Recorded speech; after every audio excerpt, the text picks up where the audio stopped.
A pesquisa Atlas Intel para a presidência da República foi a primeira a ser divulgada após o vazamento pelo The Intercept, né, dos áudios do Flávio Bolsonaro conversando com o Vorcari. Tá? Então, vamos fazer uma breve análise dessa pesquisa, que já foi divulgada ali há algum tempo, né, no dia 19 de maio, e depois nós vamos fazer a análise nesse vídeo dessa pesquisa, e no vídeo subsequente nós já vamos fazer a análise da pesquisa mais recente do Datafolha. Vamos lá, então. Olha, então aí o perfil da amostragem está sendo mostrado aí, o perfil da amostragem foi feito com uma população adulta brasileira, amostra de 5.032 pessoas, né, foram respondentes. Metodologia foi o recrutamento digital aleatório, Atlas RDR. Margem de erro 1 ponto percentual para mais ou para menos, nível de confiança de 95%, período da coleta entre 13 de 5 de 2026 e 18 de 5 de 2026. Lembrando que 13 de 5 foi o dia que o The Intercept revelou ali os áudios, né, do Flávio Bolsonaro conversando com o Vorcari. Então, a pesquisa foi feita ali naquele momento crucial da pré-campanha eleitoral agora do ano de 2026, e aí o número de registro no TSE da pesquisa. Bom, então vamos lá. Vamos começar pela pesquisa de aprovação do presidente Lula. O número de desaprovação segue, né, sendo maior do que o de aprova, 51,3, de aprova 47,4, né? Bom, isso assim, o governo Lula, terceiro governo Lula, né, e o primeiro aqui agora, né, após os governos Dilma, Temer e Bolsonaro, né, ele é um governo muito mais complexo do que os anteriores, porque o Lula pegou, nesse momento, o país numa situação muito mais complexa do que politicamente, né, um Senado ou uma Câmara dos Deputados muito mais conservadora e à direita do que ele tinha lá no primeiro governo dele. Então, muito mais difícil aprovar as coisas, né? Um cenário geopolítico mundial também muito mais complexo do que foi no primeiro governo dele, em que ele tinha boas relações com o Bush, a China estava naquele crescimento que alavancou a economia de diversos países em desenvolvimento, como o Brasil, né? Ele não tinha não tinha uma Câmara dos Deputados que fosse tão mais conservadora, mais à direita como a atual, né? Então, uma situação muito mais complexa, uma margem para políticas econômicas e sociais muito mais restritas do que na época.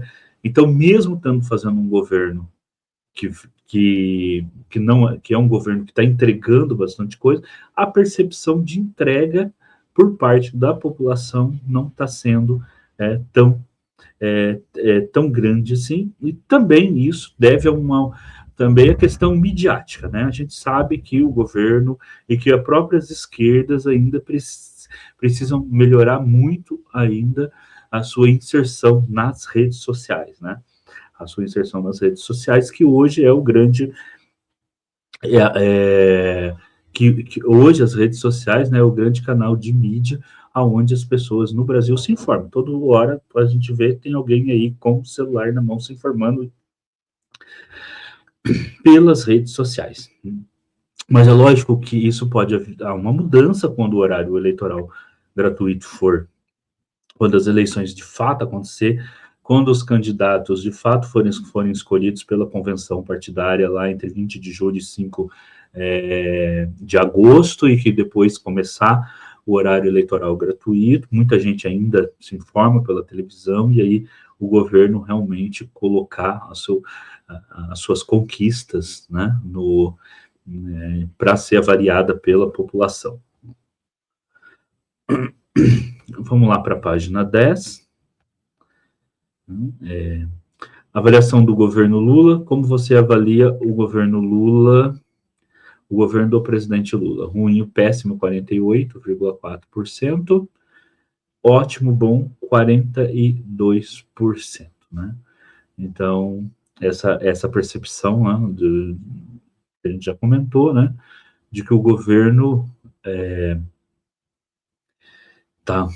de que o governo é ruim, 48%, ótimo, bom, 42%, mas tem uma margem ali de regular, 8,7%, né, que, assim, por que o regular é importante? Porque o regular é aquela pessoa que, assim, olha, fala assim, tá regular, o presidente já tá aí mesmo, vamos manter ele, né? Porque tá regular, se não tá excelente, mas tá. Então, o regular é importante também, o regular é importante para uma presidência em exercício, né? Para um executivo em exercício, porque a pessoa vê, né?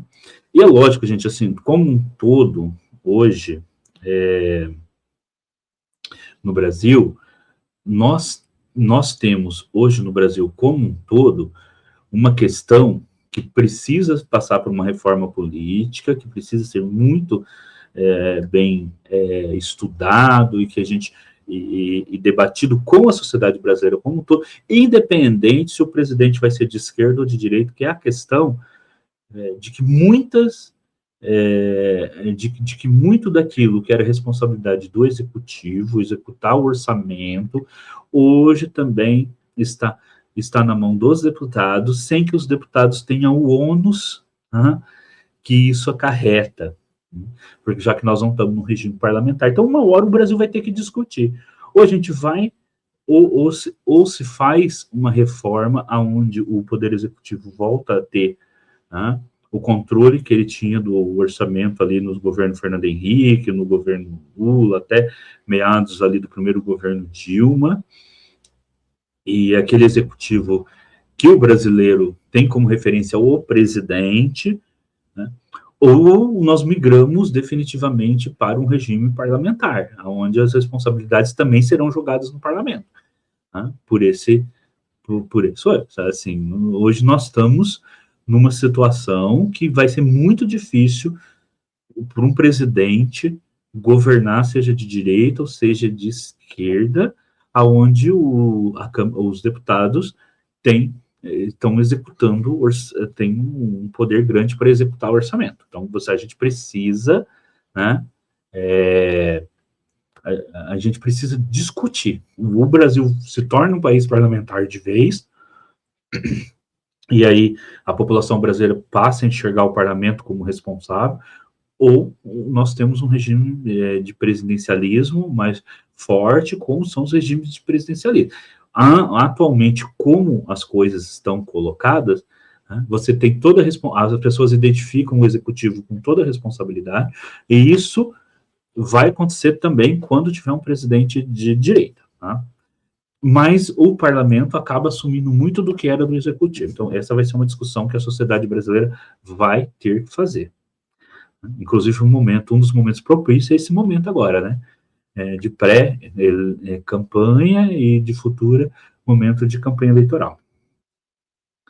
Os candidatos para a presidência deveriam colocar essa problemática, inclusive. Bom, eu não vou discutir essa parte de repetição do cenário de 2022. Vamos lá para o cenário de primeiro turno com Lula. Então, cenário aqui de primeiro turno com Lula. Lula, aí, no cenário de primeiro turno, intenções de voto do Lula, 47%, Flávio Bolsonaro, 34,3%, Renan Santos, 6,9%, Romeu Zema, 5,2%, Ronaldo Caiado, 2,7%, Augusto Cury, 4,7%, Aldo Rebelo, 0,2%. Então, aqui, ó, o que a gente pode analisar? O Lula tá na dianteira, né? Se esses fossem os candidatos, em quem você votaria nas próximas eleições? Então, o Lula ganha uma dianteira, né? Aí sobre o segundo intenções, né? O segundo pré-candidato, que é o Flávio Bolsonaro.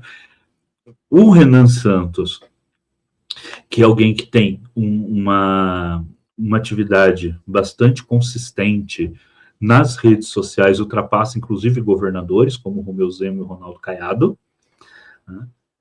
Augusto Cury fica na frente do Aldo Rebelo, que é um político experiente, e tem toda uma discussão aí se o Aldo Rebelo vai ser ou não candidato pelo Democracia Cristã, mas depois vai ter um vídeo aqui no canal só para discutir o caso aí do Aldo Rebelo, tá bom? E das questões aí se ele vai ser candidato ou não pelo Democracia Cristã. Aqui, ó, a gente vê aqui intenção de votos para o presidente no primeiro turno, né?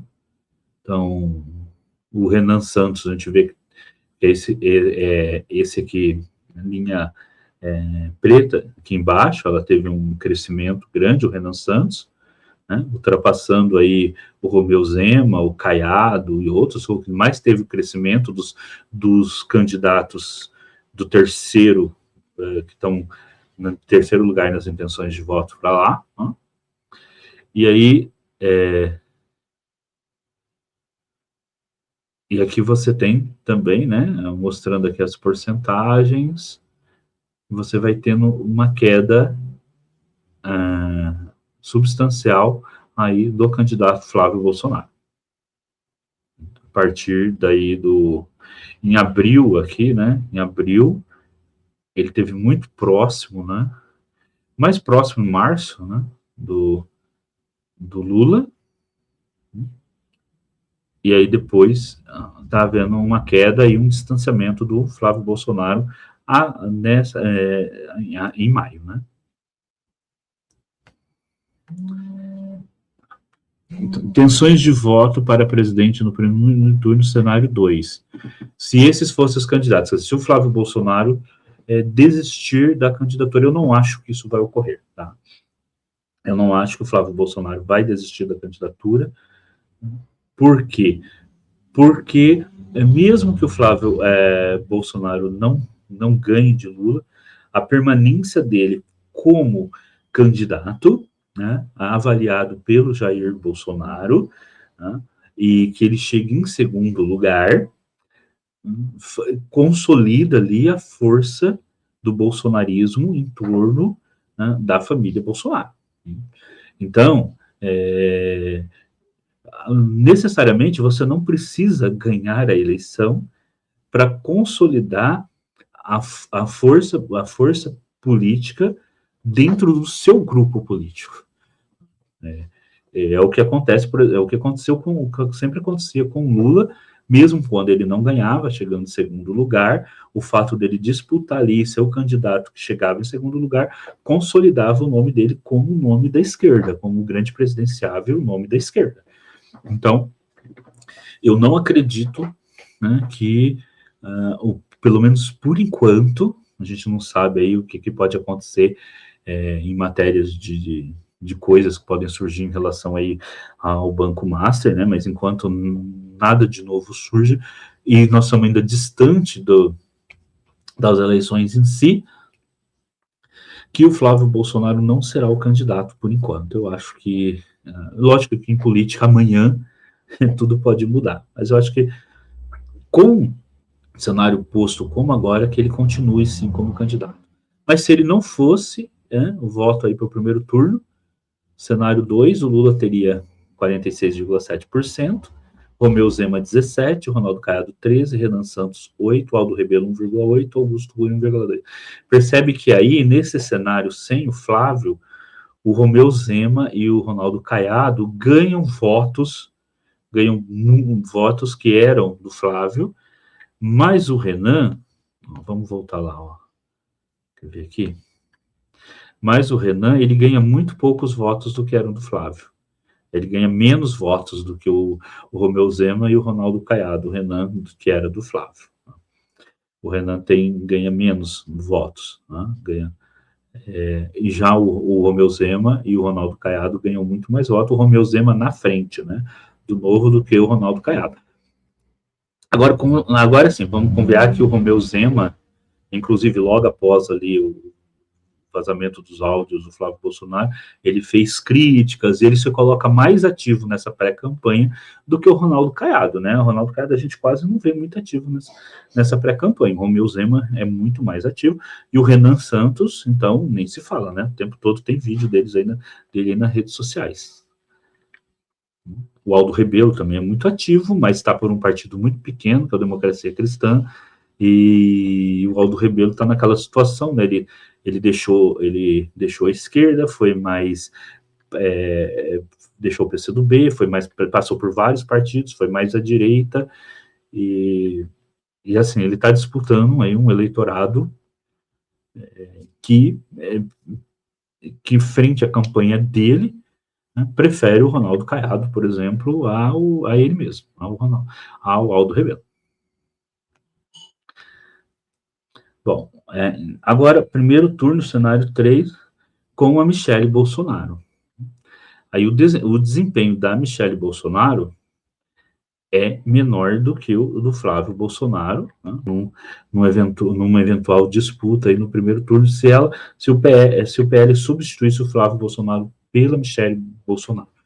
Tá? O que não parece que vai ocorrer, né? Tudo indica que a Michelle Bolsonaro e os próprios filhos do Bolsonaro tenham rusgas entre si, né, políticas, e que o próprio Bolsonaro, ele tende a apoiar um dos filhos e não a Michelle Bolsonaro. A Michelle Bolsonaro foi cogitada que ela poderia ser vice do Tarcísio, mas aí ali houve também uma confrontação entre o Tarcísio, né, e os filhos do Bolsonaro, e o que foi. E o Tarcísio agora não pode mais ser candidato a presidente, ele não se incompatibilizou do cargo no momento certo, como fez o Romeu Zema, como fez o Caiado, e agora ele não pode voltar atrás e ser o candidato e a Michelle ser vice dele. E nada indica que, pelo menos por enquanto, que ela será a candidata do PL, mas ela pode ser. Agora, muita gente falar que a Michelle Bolsonaro poderia ser uma candidata muito forte contra o Lula. Olha, tem uma questão, né? A Michelle Bolsonaro, ela aparece às vezes fazendo discursos e tudo mais, mas ela aparece fazendo esses discursos, fazendo essas intervenções, às vezes, em igrejas, em locais ali do próprio PL, tudo. Ou seja, está falando para um público que é o público dela.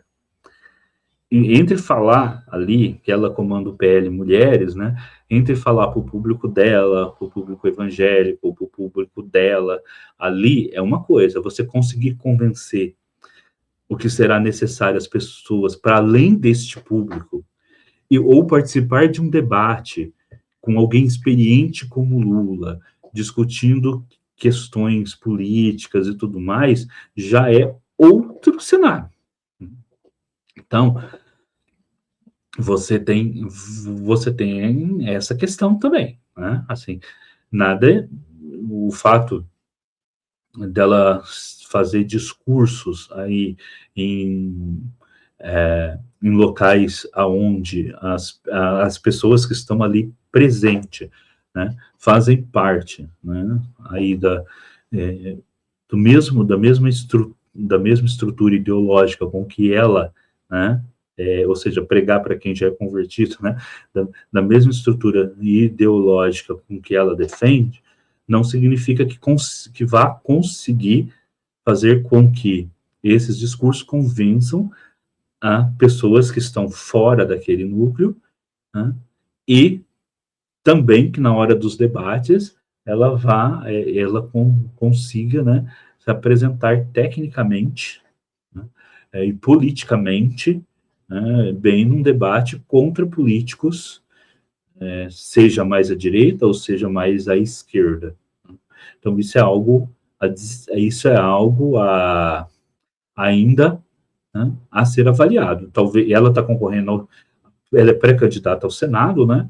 E pode ser que futuramente, depois de passar por uma experiência política no Senado e tudo mais, né, se ela manter esse recal aí de 23,4% de intenções de voto, tem uma maior experiência política para uma futura candidatura à presidência da República, no qual ela vai ter a experiência política, né? Que conta muito.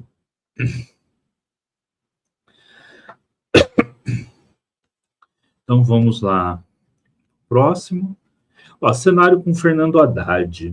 Gente, assim, o cenário com Fernando Haddad, eu não acho presidente Lula, a menos que aconteça alguma coisa de saúde, assim, algo muito grave, e não está na perspectiva, o Lula, pelo que a gente vê das imagens, se cuida muito bem, faz exercício, corre, vai para academia, assim, tá?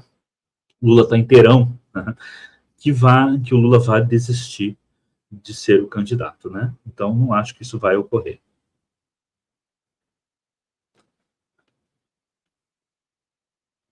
Cenários de segundo turno com Lula. Ó, cenário de segundo turno com Lula. Contra o Flávio Bolsonaro. Né? 48,9 contra 41,8. Então, Lula ganharia o segundo turno contra o Flávio. Contra o Jair Bolsonaro, não está não tá colocado, mas ainda assim ele estaria na frente de Jair Bolsonaro. Jair Bolsonaro teria um desempenho um pouco melhor do que o do Flávio, mas assim, gente, não vai ocorrer, né? Contra o Romeu Zema, seria uma vitória aí bem maior, né? Com muito mais brancos e nulos. Contra o Ronaldo Caiado, uma vitória também bem maior, 47,5%, com um número um pouco menor de brancos e nulos. E contra o Renan Santos também seria uma vitória até muito maior, 23,8%. Não escolheriam, não votariam. Então, brancos e nulos atinge a maior porcentagem com o Renan Santos. Mas tem aquela questão. Muitas pessoas provavelmente nem conhecem o Renan Santos. Esse 28,4% provavelmente é aquela porcentagem de antipetistas, antilulistas, aqueles caras que, se você colocar qualquer candidato que não seja do PT ou que não seja o Lula, vai dar essa votação aí, né? Porque é o cara que não vai votar no Lula, não vai votar de qualquer jeito. E num segundo turno, com um mês de horário eleitoral gratuito, pode ser que alguém que esteja contra ali o Lula consiga um crescimento maior, né? Mas assim, esse 28,4% aí é aquela votação, né? O Renan Santos aí puxa o voto dele, né? Mais o voto do antipetismo, né? Daquele cara que não vai votar em qualquer candidato da esquerda.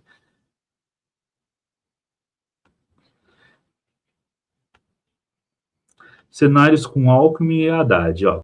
Então, ó, intenção de votos para presidente segundo turno. Fernando Haddad aparece aí com 46,7%, contra 43% o Flávio Bolsonaro. Então, segundo turno, Flávio contra Fernando Haddad. O Fernando Haddad o Fernando Haddad consegue, né, vitória sobre o Flávio Bolsonaro, de acordo com essa pesquisa. O Geraldo Alckmin também, né, com uma margem de votos, né, quase semelhante ao do Fernando Haddad. O Flávio contra o Geraldo Alckmin ainda tem um pouquinho menos de votos, e o branco e nulo cresce mais. O cara que não quer nem o Flávio, nem o Geraldo Alckmin, cresce um pouquinho mais. Então, uma margem de voto aí, mesmo sem o Lula, com Fernando Haddad e Geraldo Alckmin no segundo turno, qualquer um dos dois venceria o Flávio Bolsonaro.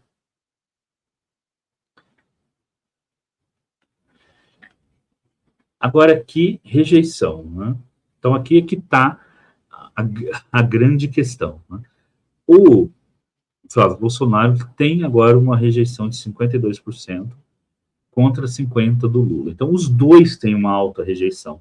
Isso significa o quê? Que essa eleição vai ser uma eleição decidida ali numa margem de voto muito pequena dos eleitores, caso não surjam ainda mais notícias. O Lula, com essa última notícia da questão do áudio do Flávio Convorcado, o Lula conseguiu, né, crescer um pouco. O Flávio Bolsonaro caiu, né, um pouco. Então houve um certo distanciamento entre eles, mas o número de rejeição dos dois ainda é alto, né? Ainda é bastante alto.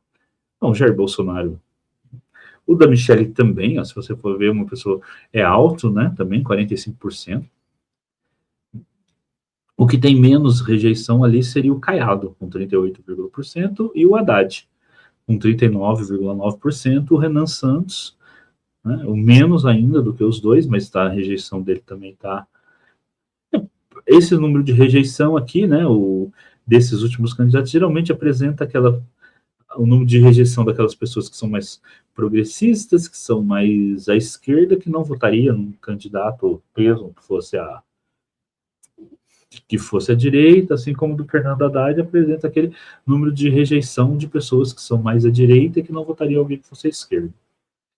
E cada vez mais vai ter essa tendência no Brasil, tá? De você ter candidaturas assim para presidente, principalmente, né, que o número que vão ser cada vez mais eleições assim no segundo turno muito próximos a os votos de um ou do outro, e o pessoal eles disputando votos assim de de uma parcela da população, né, que vai depender de votar num candidato mais à esquerda ou mais à direita, dependendo ali de quem ele considera que vai fazer mais entregas para a sociedade, né? Não são os votos menos ideológicos, é que vão ter que ser conquistados por um lado e para o outro. Então, e aqui, pensando no futuro, essa página, isso, pensando no futuro do país no contexto das eleições presidenciais desse ano, qual dos seguintes resultados possíveis te causa mais medo ou preocupação? Flávio Bolsonaro, 47,4%, reeleição do Lula, 40,5%. Então, esse é um número, né, bom para o Lula, né? Consideram que a reeleição dele causa menos preocupação. Isso é uma tendência do brasileiro. Olha, tá aí, eu sei como tá indo, vamos manter, né? Porque você tem essa preocupação do que vai que a gente muda e fica pior, né? Isso é uma tendência do brasileiro. O brasileiro, em geral, vota a favor da reeleição, né? O Fernando Henrique se reelegeu, o Lula se reelegeu, a Dilma se reelegeu, só o Jair Bolsonaro não conseguiu se reeleger. E o Lula também, depois daquela visita ao Trump, que ele se mostrou alguém capaz de dialogar com o Trump, alguém que tem uma postura de defesa dos interesses do Brasil, ele também conseguiu aí dar uma consolidada maior na sua imagem, né?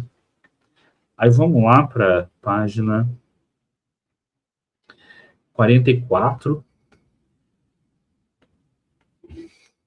que vai falar que essa pesquisa também avaliou se as pessoas já tinham conhecimento dos áudios vazados de supostas conversas entre Flávio Bolsonaro e Daniel Vercaro, do Banco Master. 95,6% disse que sim. Então, sinal, né, que realmente a informação chegou, né, para a grande maioria das pessoas. Você ouviu o áudio em questão? Apenas respondentes que ficaram sabendo do vazamento. 93,9%, além de ter escutado, além de ter ouvido falar, também teria ouvido o áudio. Aí vamos lá para a página 54 para terminar essa análise. Opa, passei. Na sua opinião, a divulgação das conversas do Flávio Bolsonaro e Daniel Vercaro enfraqueceu ou fortaleceu a candidatura do Flávio? Enfraqueceu muito, 45,1%, enfraqueceu pouco, 19%, não afetou 15%, fortaleceu a candidatura, 13%. Então, aqui você tem essa perspectiva já, né, sendo colocada aí, de que houve um enfraquecimento da candidatura do Flávio Bolsonaro. E realmente aconteceu esse enfraquecimento, né, a gente tem visto aí, a próxima pesquisa que nós vamos comentar do Datafolha também mostra isso, mas isso não significa que vai haver, assim, que a candidatura do Flávio Bolsonaro está fora de questão, isso não significa, tá? Nesse momento que vai estar fora de questão, e também não significa que vai haver, assim, uma queda gigantesca nas intenções de voto ao Flávio Bolsonaro. A tendência é uma corrida muito próxima entre o primeiro e o segundo colocado. A tendência é uma tendência muito próxima. Agora, depende ao que vai acontecer, como vai se desenrolar toda essa questão envolvendo aí Banco Master. Pode ser que futuramente, que até julho, né, até as convenções partidárias em 20 de julho, o PL avalie ou não se o Flávio Bolsonaro continuará como candidato, ou se colocará um outro nome, a Michele, ou se resolve ter um vice, por exemplo, em outra chapa, como a do Caiado, né, ou do Zema. Eu acho pouco provável. Por quê? Porque uma candidatura a presidente, mesmo que ela venha a perder, veja bem, mesmo que o Flávio Bolsonaro venha não ganhar do Lula, só o fato do tanto de votos que ele vai amealhar e de fazer uma campanha junto com os deputados vai levar o PL a ter uma bancada gigantesca, que ele já tem uma maior bancada, né? E isso é muito importante para o partido, porque é pelo tamanho da bancada, né, entre outras coisas, que se recebe, né, o fundo partidário, que ajuda a manter o partido, né, e também tem o poder do partido na Câmara dos Deputados, que inclusive eu sempre falo aqui nos vídeos, né, na política, a esquerda tem que dar mais atenção para isso, dar mais atenção para eleger deputados, porque cada vez mais no Brasil a Câmara dos Deputados é importantíssima, e tudo mostra que é possível uma tendência aí a futuramente nós adentrarmos um regime parlamentarista. A gente está vendo isso acontecendo aí aos trancos e barrancos, e uma hora a sociedade brasileira vai pensar, ou nós mantemos o presidencialismo, mas diminuímos o poder atual da Câmara para executar o orçamento, ou nos tornamos de vez parlamentarista e o presidente se torna só chefe de Estado e não chefe de governo, e vamos ter um primeiro-ministro ali e tudo mais, seguimos uma outra tradição política que, em geral, o brasileiro não é muito afeito a ela, né? Mas tudo muda, principalmente na política. É isso, pessoal, essa foi a pesquisa Atlas Intel. O próximo vídeo nós vamos voltar com a pesquisa da Folha. Eu sei que vão ser 2 vídeos aí muito próximos, mas a partir de agora, então, toda vez que sair uma nova pesquisa, nós vamos fazer aqui, né, análise política e mantendo vocês aqui informados sobre o que ocorre aí, as tendências dessas análises. Deixe um comentário, curte, se você está gostando, se você prefere talvez que eu seja mais econômico, faça um vídeo menor. Eu sei que eu começo a falar e às vezes o vídeo sai maior do que a intenção. Geralmente eu começo o vídeo pensando em 20 minutos, já está com 34 minutos, né? É aí que eu tento ser mais econômico nas próximas análises, tá bom? Eu sou o professor Edgar Munioto, filósofo. Deixa o seu link, deixa o seu like, link não like. Se você não é inscrito, se inscreva no canal. Aperta aí o sininho para receber os novos vídeos. E daqui a pouco, né, logo a gente volta com um vídeo comentando, então, a pesquisa do Datafolha, a última pesquisa do Datafolha, em referência à presidência da República. Até!